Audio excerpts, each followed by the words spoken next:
Hello, നമസ്കാരം. ഞാൻ ഈ സ്ഥല എസ് ഐ ആണേ. അതെന്താ ബാക്കിയുള്ള എസ് ഐമാർക്കൊന്നും സ്ഥലമില്ലേ?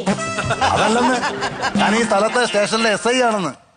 പിന്നെ നമ്മളെ ഈ കൊച്ചു പിള്ളേരുടെ കാര്യമല്ലേ, ഈ കുഞ്ഞുങ്ങളാകുമ്പോൾ ചില പ്രശ്നങ്ങളൊക്കെ ഉണ്ടാവും. എന്ന് വെച്ചിട്ട് പിന്നെ ഈ എന്റെ മോന്റെ ഭാഗത്തും തെറ്റ് കാണും, നിങ്ങളുടെ മോളുടെ ഭാഗത്തും തെറ്റ് കാണും. തീ ഇല്ലാതെ പുക ഉണ്ടാകില്ലല്ലോ.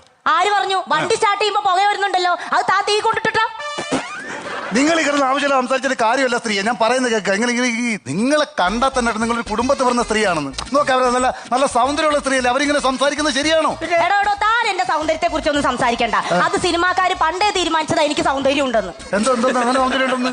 എന്നെ സിനിമയിൽ വിളിച്ചിരുന്നു. എന്നിട്ട് നിങ്ങൾ പോയില്ലേ? ഇല്ല, ചെറിയ റോളിന് ഞാൻ പോവാറില്ല. അപ്പം വലിയ റോൾ കിട്ടിയ വലിയ റോൾ ആരും എന്നെ വിളിക്കാറില്ല. എങ്ങനെ വിളിക്കും? ഇതല്ലേ സ്വഭാവം. എന്റെ സ്വഭാവം അറിയാനാണോ താൻ ഇവിടെ വന്നത്? തന്റെ മോനാണോ എന്റെ മോളെ ഉമ്മ വെച്ചത്? അതെനിക്ക് അറിഞ്ഞേ പറ്റൂ. എനിക്ക് ഇവിടെ സംസാരിക്കാൻ താല്പര്യമില്ല. നിങ്ങൾ പ്രിൻസിപ്പൾ അദ്ദേഹത്തെ വിളിയാം.